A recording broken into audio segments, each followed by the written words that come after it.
Hello there, this is Fiona, host and main GM for What Am I Rolling, a twice-monthly RPG one-shot podcast. This is a bonus Q&A episode to tide us over to the next one-shot, and it is indeed a very special Q&A, as this week I had the absolute pleasure of interviewing Charlie Menzies, the writer and game designer behind the upcoming solo RPG, Don't Play This Game, a cursed RPG of handcrafted found footage horror. This game isn't normal. It's cursed. Once you know about it, the entity will come for you. Then, you'll have to play. Don't Play This Game is a legacy solo tabletop role-playing game about someone, i.e. you, who has been cursed to play a game with a mysterious entity. Journal, document, create, explore, and scare the living shit out of you in a unique experience that takes horror beyond the tabletop. Once you finish your story, then it gets really interesting. Carry on with a new character who finds your old recording, or curse another player and turn this solo game multiplayer. We've spoken to Charlie before on What Am I Rolling about Shiver, Parable Games' flagship horror RPG, which brings your favourite scary movies, spooky TV shows, and horror stories to life. I love the concept behind Don't Play This Game. As a massive fan of solo RPGs, found footage films, and horror games in general, this is right up my street. The Kickstarter for Don't Play This Game will go live in early October, so do please go and check it out. I'll put links to the Kickstarter and to Parable Games' website, where you can catch the latest updates from them about their RPGs on the What Am I Rolling website and in this episode's show notes.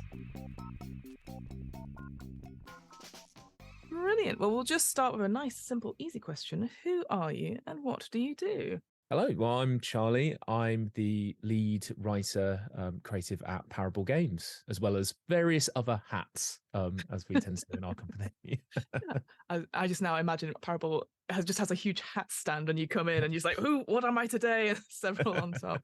Yes, well, we've had you on before, Charlie. It's wonderful to have you back. Last time you were talking about Shiver, and at the time you obviously were releasing your two starter sets for that, Blockbuster and Splasher. How are they going, by the way? They're going fantastic. I'm just finishing up some test print files for the starter boxes at the moment. So we're going to be getting our samples very, very soon and kind of just tweaking it all.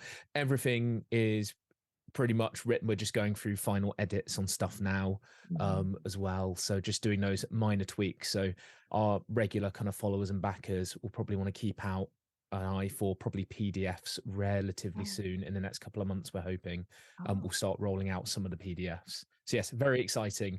Very, really looking forward to seeing what people think of these, because they're quite different from the ones we've done so far. Yeah, because I remember you saying last time about like horror is kind of for everyone, and there's always a flavor of horror of some kind, whether it is that sort of big blockbuster like Honey, I Shrunk the Kids, Jurassic Park-esque, or the slasher, or anything like in between. Because it's sometimes when you go, we're going to play a horror game, people go, oh no, and you're like, no, it's not like that at all. So so that's what I really loved about talking with you last time. Like Shiver, you can play any kind of flavor horror game, and it can be in any period as well. But that's not what we're talking about today. You've gone, as well as like being incredibly successful, like with the Shiver stuff, you've gone, I'm just gonna dip in and do something else. So tell us, what is Don't Play This Game in general? Like, what is it that you've sort of sent to me in my inbox? I was like, what is this game? Exciting. So Don't Play This Game, in brackets, please do. There's a reason it's called Don't Play This Game. And the idea is that it's a solo RPG, but with some differences, is what I would say. So did you ever get like a chain email or a chain letter, like when you were a kid in your teens being like, pass this on to 10 people or you're going to die or something terrible is going to happen? Yeah, I vaguely remember that sort of feeling and going, oh, I don't know. Yeah, there was a moment of like, is this a thing? Is this not? And then deleting it and then going, oh no, I'm sure it's fine, you know. For me, I'm very much like child of the 90s, so it's like I remember like early Hotmail, like MSN, that kind of thing, like weird things coming through and being like, oh, do I pass this on? Very, very strange. So we kind of took that idea and that feeling and thought, what if that was a solo RPG where something that we call the entity basically attaches itself to your life and decides it wants to play a game with you. And this isn't snakes and ladders. It's more, it wants to make bad things happen in your life, spooky things, creepy things, and challenge you to survive. But also, as part of the game, it gets you to create what we call a record, where you write things down. But rather than just journaling, where kind of a lot of other solo RPGs kind of like sit, it encourages you also to create artifacts. So this is where we kind of encourage you to like put the book down, go outside, take a photo, do a sketch, record a little audio bite, a little video bite, basically whatever you can get your hands on to kind of make something. We kind of talk about a lot in the book with our events that kind of happen during the game. So rather than kind of like a diary of terrible things happening, you get this very creepy scrapbook forming, filled with all kind of weirdness and kind of goodness, sometimes with a burnt doll's head on the side as well. And you kind of play as this character, and you kind of play through, and you will eventually end up facing off against this entity. Your character may live, your character may die, but no matter what happens, your game, your record then gets passed on, because you can defeat the entity, but the game never really properly ends. It can end for your character when they die. However, the next person or the next character you create can pick up your record and then start the whole process again. So this idea of that you're kind of passing the curse on. There's also an element if your character survives and you just don't want to deal with it anymore, you can bury your record and then it's discovered by somebody else, or you send it away to try and stop it coming for you once again. So this is kind of where we start to transmogrify away from like a solo RPG, and it starts to turn into something that's a little bit more multiplayer or has a community aspect to it, which is the bit that I've been kind of very, very interested in, is that if I create a cursed record, my character survives, but I go, oh no, I don't want this to continue with me anymore. I can then pass it to my friend who also has the kind of core rule book and say, this is my record, you are now cursed. And then you pass that curse on. And then what happened? And then they can read your record and they can use that as a jumping off point. They can make references to stuff that's happened in your record. And the whole idea with this is that through a network of solo play, we create a multiplayer community of a big web of interconnected, creepy stories, where people kind of keep playing, sharing, and bouncing off one another's kind of creepy ideas. So that's the fundamental element of it. That's don't play this game. It's going to be coming out in early October is the plan. Well, Kickstartering in early October, I should say. Are you someone that plays solo RPGs? Is it like, because it's the thing, because obviously you go from Shiver, which is obviously what I would see as a traditional, in quotation marks, like RPG, that you have a facilitator that is running the game, etc., and you get to a story point. Whereas I just wondered, is this your first foray into doing solo RPGs? Have you played lots of them before? So I played a lot when I was about 13. So me and Barney, so my brother, then business partner, we were very big into the Steve Jackson, like Fighting Fantasy, like choose your own adventure books were like a big thing for us, which have those kind of proto solo RPG elements. Then I kind of fell away from them for a bit, and then more recently I picked up Colossal, which is one that I've been playing, which I love. It's amazing, it's incredible. So good. And had a lot of my friends in the RPG community talk to me more about the solo RPGs that we're playing during the pandemic as well, and it was something I was quite curious about. And I have a bunch on my shelf that I am yet to play. Yep, I'm the same. Yeah, which is the one that I'm looking forward to a lot to play. Apothecaria, that's it. Little Animal Doctor. Yes, really it looks super cute. It looks beautiful art in that as well. Yeah. You're right, because that's the thing. It's like solo RPGs, they tend to be more sort of solemn and reflective. So instantly, that sort of format lends itself really well to horror. And I too, in the same thing in the pandemic, I was playing quite a lot of solo RPGs, which were about sort of like the horror aspect, about finding things underground. There was one particularly called Twain, where you imagine that you had a twin that that you used to do magic together with, and then they went off and did something else, and then you don't speak anymore, and you don't do magic anymore. And like, how does that life look like now? And it gets you to a point where you do, like you said, you play through the game and stuff, and you go somewhere because you have a dream that your twin wants to speak to you there, and then you just record what happens in that 30 minutes before they call you.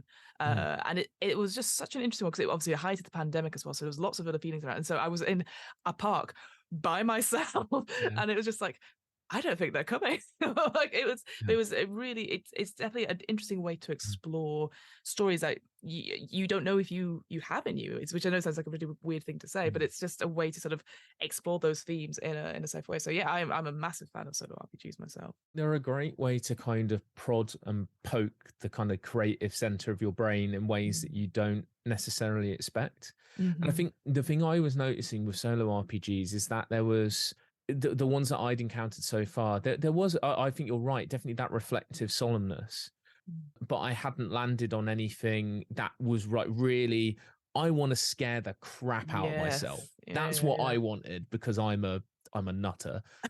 Just like and I love horror. I remember the one of the first conversation, and it's funny because it's something that came up with a play tester as well, and it's a quote that Barney loved of like when I was trying to pitch it to Barney Mm. of like kind of what it was, I was trying to explain it when I had the idea.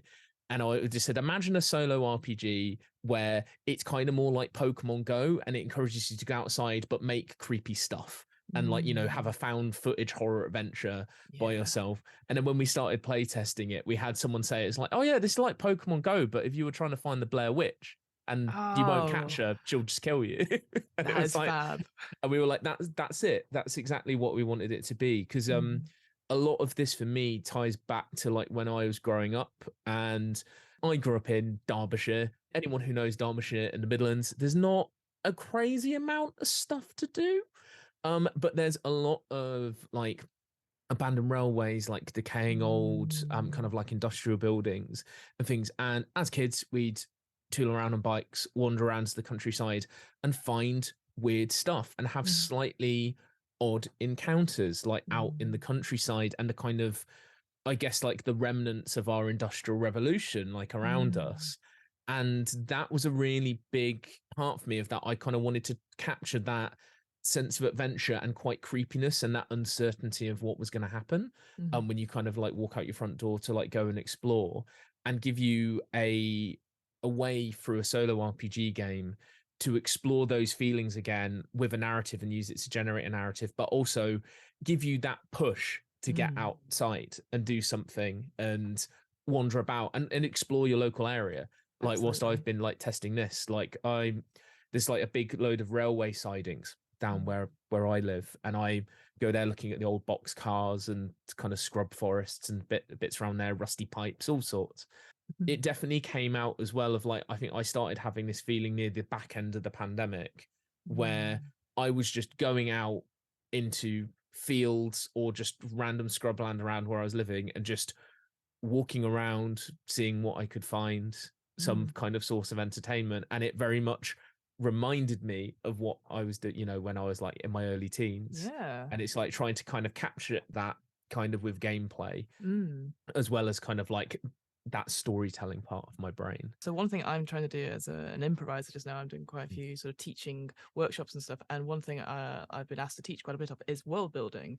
And I Mm, think there's so much that we can take from our current surroundings and stuff, mm, which is not necessarily, you know, high fantasy or eldritch horror, etc. mm. And just hearing what you describe and stuff there, I'm instantly thinking of those like informational films where it's just like don't climb up pylons, don't, you know, it's that sort of like, oh, don't go on abandoned railways because you'll get hurt, and then you can instantly get the horror stories that some Basically. kid died, you know, all that sort of thing. And it's just, and like you said, that sort of nostalgia almost going back to a certain point in all of our childhood. Certainly it feels like in the UK, America probably has something similar as well, but just that having that sort of feel that you can just build upon that feeling of your own world and then being able to document it down. It's a very unique experience and very immersive. And I really like that. And yeah, it does feel like you said, the Pokemon Go element with that sort of almost LARPing element and just going Mm, out and yeah. pretending this thing's happening, which I'm always a fan of games that, yeah, that's the thing. Like there's nothing wrong with the journaling aspect of it at all, but it's always Mm, nice when you yeah. go out and you see the world with a different view. Like you see these like immersive performances, or where you have like a secret earphone and they tell you to watch the man with the briefcase,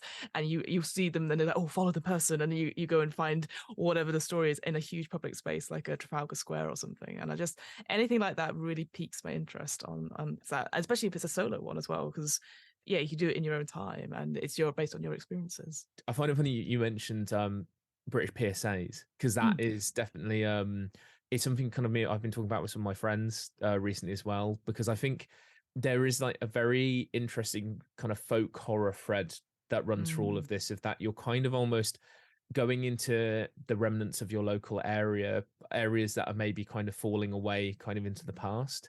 And the way that I see this is that you're generating your own folklore in a way. Yes, absolutely. And although it can jump from place to place, is that, like, I think the more you engage with the environment around you, especially with this game, the more that bleeds in and kind of comes out. Like, that's what I found kind of with testing.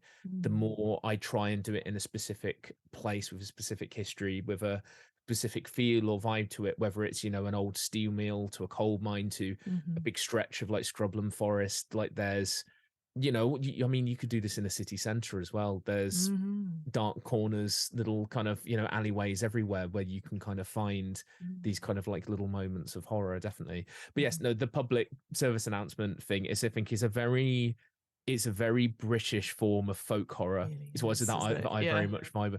I always remember the Donald Pleasance one. If you've seen it, that's I'm the spirit of dark and dangerous water. That one. It just, yeah. Yeah, and you're like, what?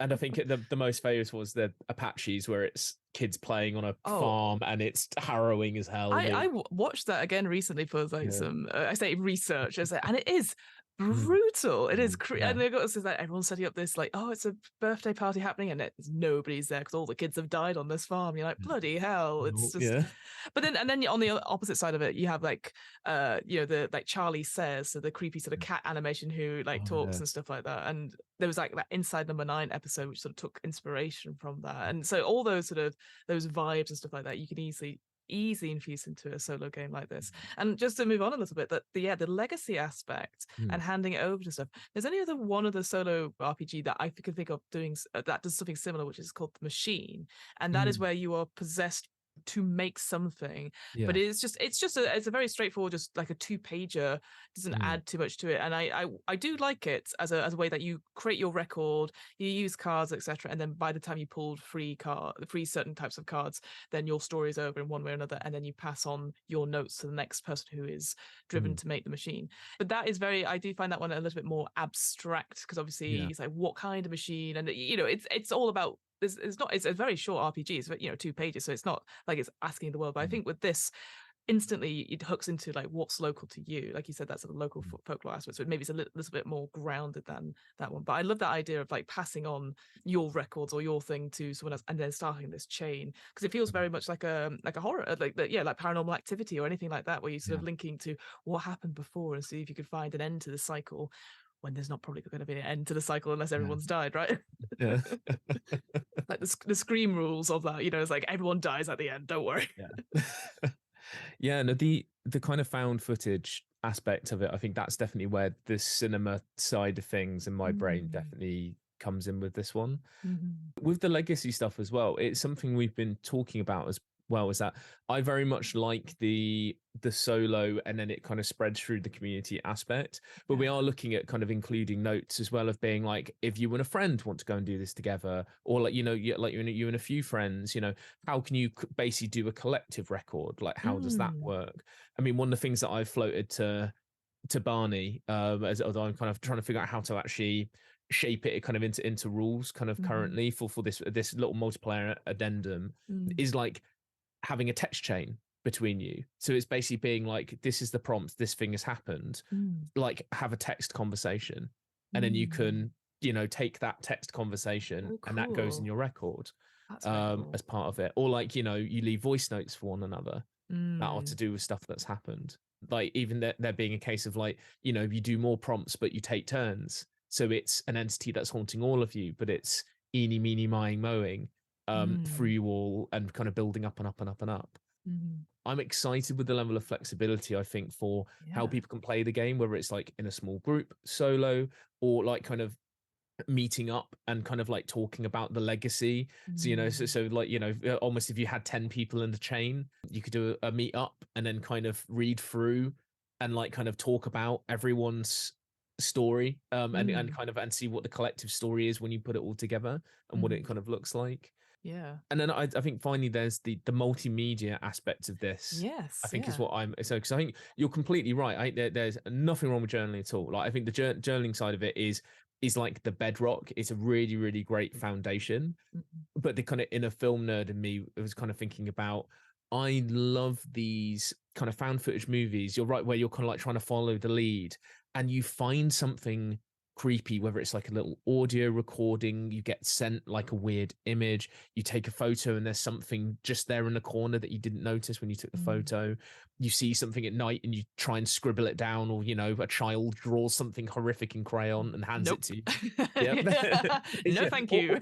All of those, those little kind of tidbits, those clues that just make you go nope, that make your stomach drop. It's like, yeah, I wanted a way to kind of have that be created, and I'm really excited to see if we can kind of get a community built around this and start growing what people's approaches are.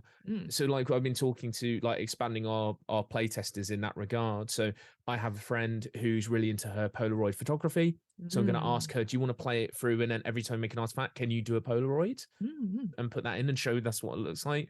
Obviously we have our artist Ben, so I'm going to have a conversation with him about being, just do like light sketches, and do sketches as your artifacts, as your thing, and we can see what that looks like.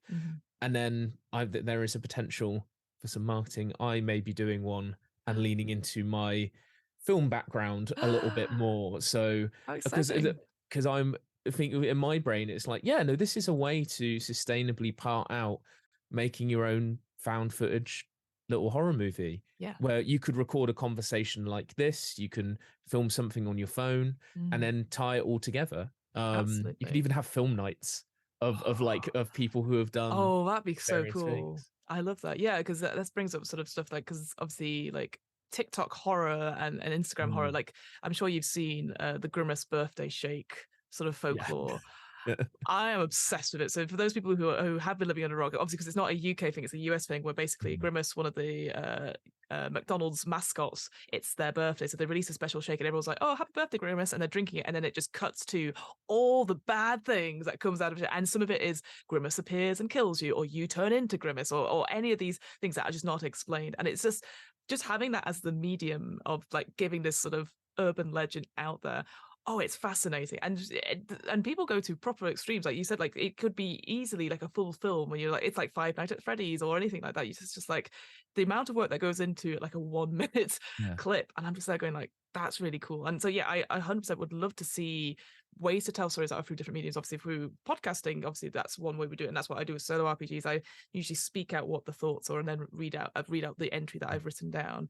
But I know like with, I was going to say with sort of like this, with the sort of mediums of like I've been reading some books called like The Appeal and the Twyford Code, and they are written in different ways that they're not written as stories, they're written as like transcripts of audio files, or they're written as emails with then people having a text conversation. So I love the ability to tell a story through that sort of medium where you, the person, are reading it and you're uncovering it and going, having that sort of sudden drop going, oh god, there's something else in this. So I can imagine having like a Notion page, a shared Notion page, or a shared Word document where you bung all your stuff in together, and people doing comments on the side going, wait, is this not related to so and so, or first example of the entity has appeared, etc. And just having that ongoing conversation, just a different way of sharing that story. So yeah, kudos. I'm already very, very excited for when I actually do my let's play of it. I think that's the thing, it's definitely got me feeling excited about not just the project, but I think it's very much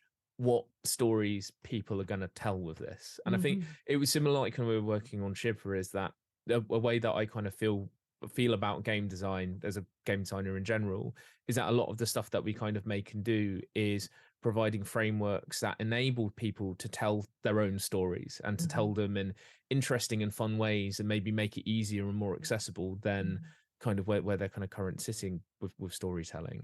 I think this kind of opens it up in a completely different way in terms of interfacing kind of more with traditional art mediums, but also technology as well, like in a massive way. I mean, we were just talking about it kind of amongst ourselves, and we were kind of realized like, oh yeah, we pretty much, like, even on, like, I have a garbage phone, like my phone is old as hell, but nearly like every phone has some form of a free memo app. Yeah. And it's like just doing that and having a chain of memos that you do, like you walk somewhere and you record yourself. I mean, we were talking about it very much of Twin Peaks is definitely a bit of an influence on this one, Yes, of course. of the kind of little memo recorder, which I really want to get myself a tactile one and just go wander Absolutely. around, go, Diane. Diane. I'm in a woods right now. I'm not too sure how I got here. I'm not wearing any shoes and my feet are dirty. That would be so awesome. Yeah, because again, it just adds to that immersive experience for you. So yeah, yes, I approve of this expense that you're going to put out. What can we expect from the book itself? So we talked about a little bit, like, is there a character creation? Is it just yourself? Is there? I saw in the brief sort of quick start I saw there's like a character sheet, but called an anchor. So what can we expect from the final book, if you don't mind sharing stuff like that? In terms of kind of like when you're creating your character, the way that it works is that you're working through a bunch of different events. So what tends to happen is that at the start, this isn't present in the quick start, just to kind of be clear. Yes, no, absolutely. Because it's compressed, there's no rolling to kind of move between prompts. In the full version, there you start off with an initial roll that basically tells you what terrible thing happens to you that kicks things off and kind of starts the game. This can be a death, a disappearance, some form of tragedy, something awful. The character creation at the start is very, very simple as well. It's basically you're picking like certain things. So you have resources. So they're things that can come up that you can use. So just an example of that, if somebody dies in the full book, there is a resource that you can gain if you go down a certain path, which is inherited wealth. So you get a little pot of money, which you can put ticks by on certain prompts to be like, okay, I'm going to install a nice home security system with cameras, which will become important later, and kind of these elements. So you kind of have resources. You also can gain friends. These are characters that you can pull in and kind of have them help you in your investigation in various different ways. We then have artifacts. So these tend to be the things that you make or kind of create a physical kind of embodiment, whether it's a sketch, a photo, a sculpture, voice recording, something like that. They can be a help. They can be a hindrance. They kind of stick kind of in the hinterland. And then you also have fears and you have secrets as well. You have too many secrets, they might come back to bite you. Fears might make things harder if you're kind of encountering a fear or if it feels kind of contextually appropriate. When you start out, it guides you through kind of what resource you may start with, what friend you may start with, and then your starting prompts tend to sometimes take something away, and sometimes they give you something new. So, for example, there's a prompt called disappearances, where you have a friend or a resource or something that has disappeared from you, whether it's like, a precious photo album or your best friend. Literally what it says in the book at this current point is write that down, put a line through it. So it's on your sheet, but it's gone, scratched out, and it might come back. I don't know. That's up to you to try and find out. But then you find, in terms of that, you go to missing persons, kind of like a missing persons group, or some form of kind of like grief counseling. Maybe you meet somebody there, and then you gain a friend who is a sympathetic here, who's going to help you. And then it goes from there. So there's a big flux of like you gain these things, these different elements that you record on your anchor. We call it an anchor simply because the first part of the book, the Quick Start does this as well, addresses you as it is someone who has played the game, has potentially disappeared, and they're trying to help you out.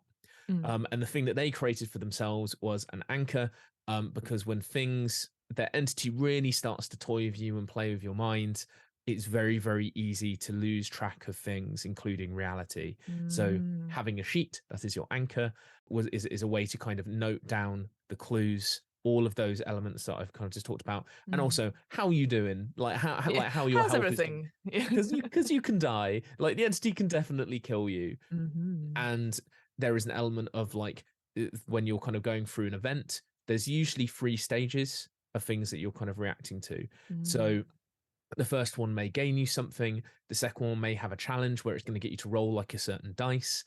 Sometimes you'll gain something. Sometimes you'll lose something. That can be anything from like, destroy one of your artifacts kind of permanently to avoid taking harm kind of in this certain scenario. Or it may be something even more grisly of being, if you don't do this, you'll lose a huge amount of health unless you push a friend in the way. Ooh. So there are some really, really dark decisions and choices that you have to make. And obviously, in the full game, it prompts you at the end to roll a dice, move on to the next event.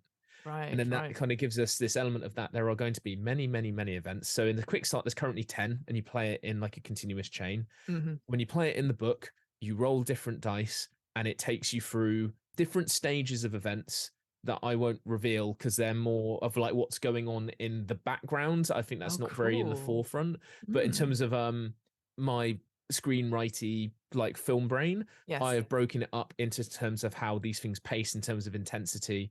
So when you're rolling, it should hopefully from what I'm kind of gathering so far, roughly pace itself to what it feels like playing through a feature length kind of found footage film. Oh, fab. The ups and the downs and your kind of big finale as well.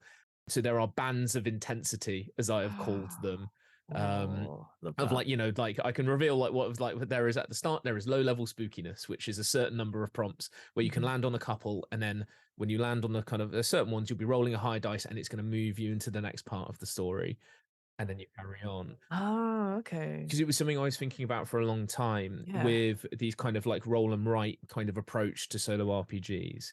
How do you embrace the randomness of it? So then there is almost like a near infinite amount of replayability, but also kind of pace out an experience. Because I think, as I've kind of said before, when it comes to Shiver and my general thoughts on games, I like things that end, that have a definitive ending. And even though these stories carry on and create their own sequels, there is a definitive end for that character of either death or get rid of it and pass it on. Yeah, I agree. So that was kind of what I figured out was the banding and having to do a horrible amount of maths to figure out like kind of the kind of, okay, so maximum you'll be within a band for like 3 prompts if you could just keep rolling ones, for example.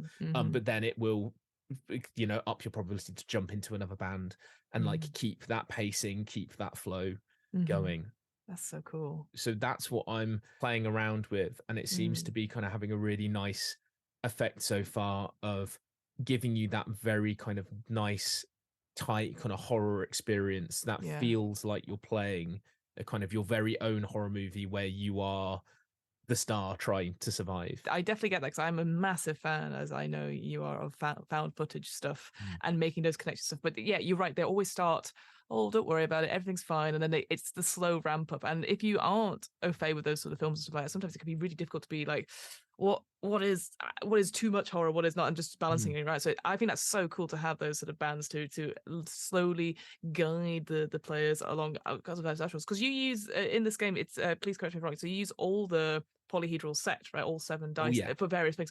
That's so exciting because most solo RPGs only use like 1 or 2 to do it. So to use the whole set, that already I'm like, that's very cool, but also incredibly terrifying. Why do you need to use all 7 of them?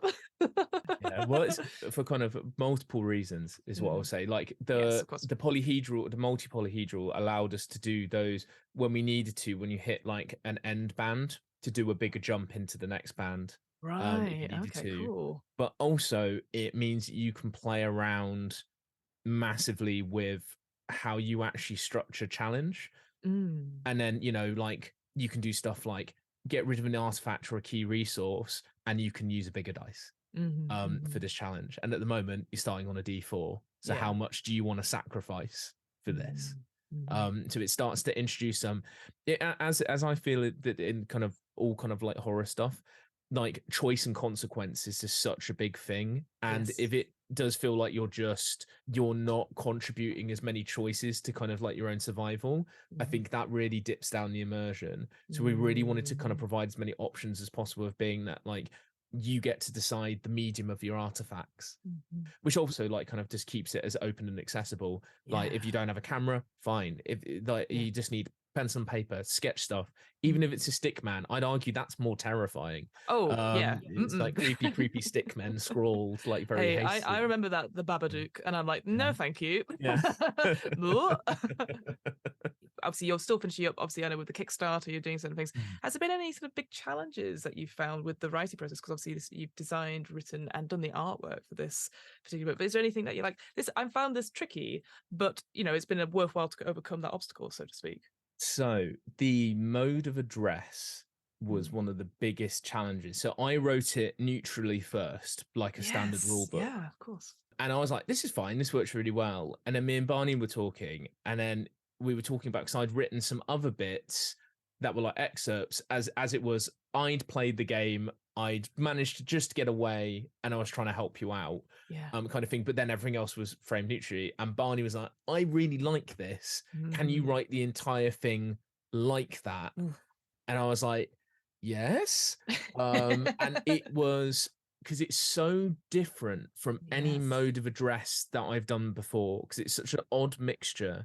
And then also you have that voice, like what I've called like the survivor's voice, who's the kind of key guiding voice, but it keeps getting interrupted by the entity's voice as well, who will occasionally, they will occasionally just put in a kind of like, oh, that's enough of that now. Like, we're going to play a game. Don't listen to that person. That this is us now, which we do with like different font styles and different things, of like almost like kind of this. So you get these dueling narrators, that kind of come in, and your events are very much the entity. They are more neutral, in terms of how they're written, just to be clear. So in terms of like, you're rolling this dice, you're doing this. However, they have like this tone of like the entity's kind of giving you a brief description of what it's done to you or is going to do to you. Depending on kind of like how you see the past, present, and future kind of things of how it interacts with you. So yeah, so I think that was the biggest challenge, and it took me a while to get that right. I think getting the two different modes of voices and making them blend together, and also making sure that we weren't sacrificing clarity of rules and how to play the game with that creative and like artistic expression of like making it creepier. And what I'm hoping we've done, like where we've landed, because it's kind of what we've done in the quick start, is that it gives you this very informal instructor that feels very much already part of the world and already starts your immersion straight away as you're learning the rules, which is what we wanted.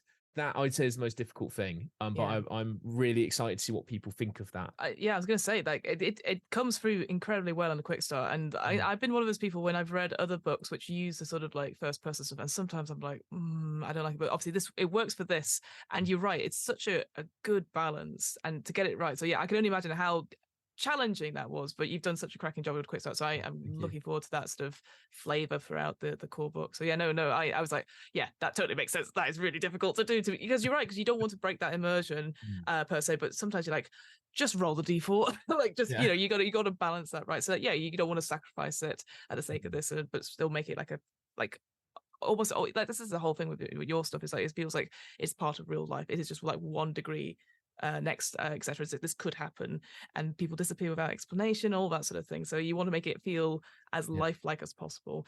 With, of course, just to sort of cycle back a little bit, the safety tools and stuff, which I'm again very pleased to see, and appreciate you do this anyway with your games, but having an actual couple of pages right at the beginning talking about the safety and the personal check-in. A lot of solo RPG games obviously do have these tools and stuff, but you'd be surprised. I've been reading through quite a lot of quick starts recently, and some of them don't have it, and maybe it's because they're a bit older perhaps as well, but it's such a delight to see, to be like, so this game is scary.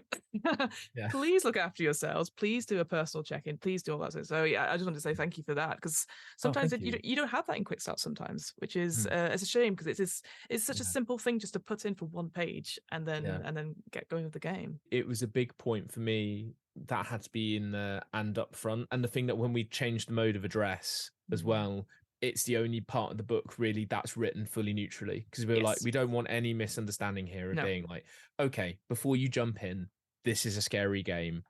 It's intended for solo kind of in the majority. There is a lot of stuff kind of in here that's quite dark, quite heavy, and like being immersed and being scared like can be really, really fun, but we didn't want to have people go too far down the dark path with things. So we kind of developed like ideas of just being like, hey, do 3 events and like just have a check-in, just being like, am I enjoying this? Am I still like, this is just a game?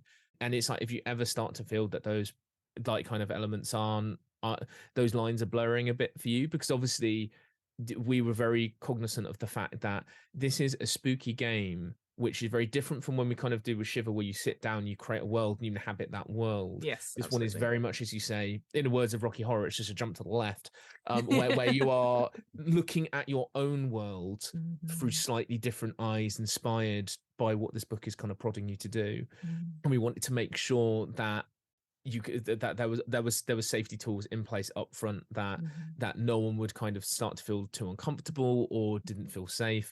And obviously there's loads of things of where we go, like find the abandoned building, go out and take a photo and things, and we just talk about being like, hey, like if you go into a park and you want to go at night, like maybe don't do that, or like, Yeah. bring someone with you, like Be just careful, yeah. think about your own physical safety, because there Mm. is, if you want to, with this game, there is a physical exploratory element. Mm. And with going out into the wild, there is always like some level of danger. And we just Yeah. wanted to make sure that people were balancing that immersion with their own safety as well, was very, very important to us. What comes to mind is like there's the running app Zombies Run, which is obviously 10 years of that so far. And at the beginning, it always says like, please be aware of your own safety, because there's a mode where the zombies, in quotation marks, chase you and you have to speed up. But it's Yeah. like, please be careful where you're speeding up. Don't run across a road. Don't do it. Be aware of your surroundings, because it will obviously say, oh, go towards that building on the left. But you're like, oh, there's no building on the left. It's like, it's fine. It's all about being in the space and stuff. So yeah, having to have that up at forefront, going, your surroundings might not match what's happening in those prompts, but you've got to look after your own welfare on that front. So yeah, and having it, yeah, like you said, that I can imagine, oh yeah, let's go explore the park or whatever abandoned thing at night. You're like, cool, but also let's talk about it. Let's just think about it a little bit. So yeah, no, and I'm very appreciative of that. I think just to sort of finally sort of finish off this interview, obviously we've spoken a lot about sort of the different inspirations for this the book and the sort of found footage stuff. I was wondering, would you recommend any films, books, TV shows that would fit the vibe of Don't Play This Game? I know I've already gone like Paranormal Activity, you've said Blair Witch, etc. But is there any other sort of film or multimedia perhaps that you would go, check this out? This could be quite this could feed into that whilst we're waiting for the Kickstarter, so to speak. Absolutely. One that came out whilst I was developing the game that I was like, this is exactly what I was vibing with, is Incantation.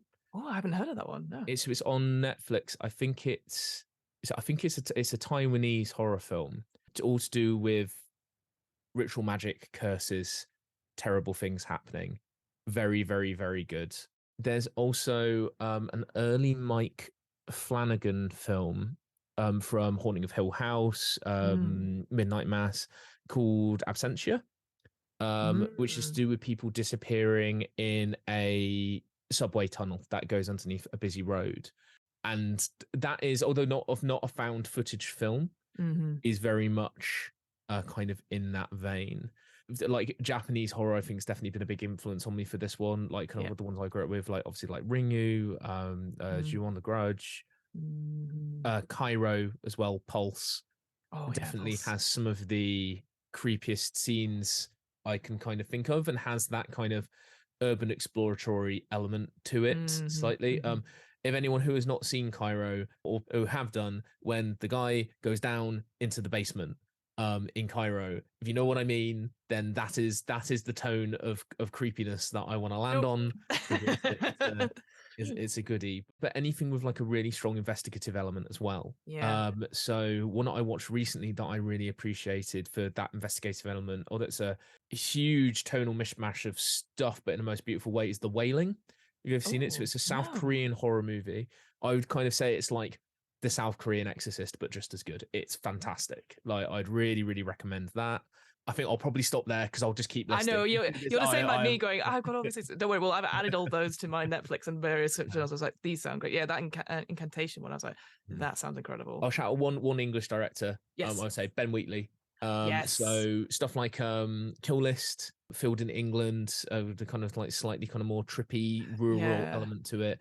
Definitely kind of, I would say, one of our best and brightest like kind of like folk horror directors kind of at the minute. But there are also ones that people have recommended to me that I have not seen yet, such as Men, Innis Men, like Bait, and a couple of others of kind of like more kind of gritty kind of folk horror as well. So they're on my explore list as well. Yeah, I can imagine like stuff like Hereditary and obviously Midsummer. But I've seen Men, because that's on Amazon Prime just now, and it's terrifying. No thanks. No thank you. Well, brilliant. Thank you so much, Charlie, for spending a lovely. I mean, I could just talk about horror with you all the time, and I know that's what you do for your living as well. But so where can we find Don't Play This Game? When is it coming out on Kickstarter? And where can we find Parable Games on social medias and the like? Okay, so for our core website for Parable Games, you can check us out at www.parablegames.co.uk. We're on Twitter, X, whatever it is, this color of the month, at Games Parable. We'll see if it's still branded that by the end of whenever this goes out. But yes, but at Games Parable, you can find Parable Games as well as Shiver RPG on Facebook and Instagram. As well at Shiver RPG. We'll be posting a load of stuff on there. The social media accounts for Don't Play This Game are live as well, but we are posting about it on all of those things. So just to find, if you search Don't Play This Game, hopefully it will start to kind of pop up. I would say our Kickstarter follow page is also now live. So if you search Don't Play This Game on Kickstarter, you will find us and you can follow us, and we would very, very much appreciate it. The Quick Start is also now live. If you go to, what did Barney do with the website? It was a very funny thing. I had it. Yeah, it's like, hang on, I had it. It's like www.don'tplaythisgame.ga.me. Yes. You can use that to, if you sign up to our kind of mailing list, you will get a quick start to play, which is 10 events, which is a full story for you to play. So you can get a real sense of what the game is like in a kind of its smallest format and see if it's for you. Excellent. Oh, well, thank you so much, Charlie. It's been a pleasure to have you back. And I can't wait to see you at the next con and be like, what the fuck is that game? And compare notes on all of our films. But yeah, thank you very much. Appreciate it. Oh, thanks for having me again. Cheers. I'm hoping to do more of these special Q&A bonus episodes in future, including Q&As on the one-shots we've run here at What Am I Rolling? If you have a question or think of an RPG designer you'd like to see interviewed on this podcast, let us know via our email address. That's whatamirollingpodcast@gmail.com. And that's it. Great. See you next time.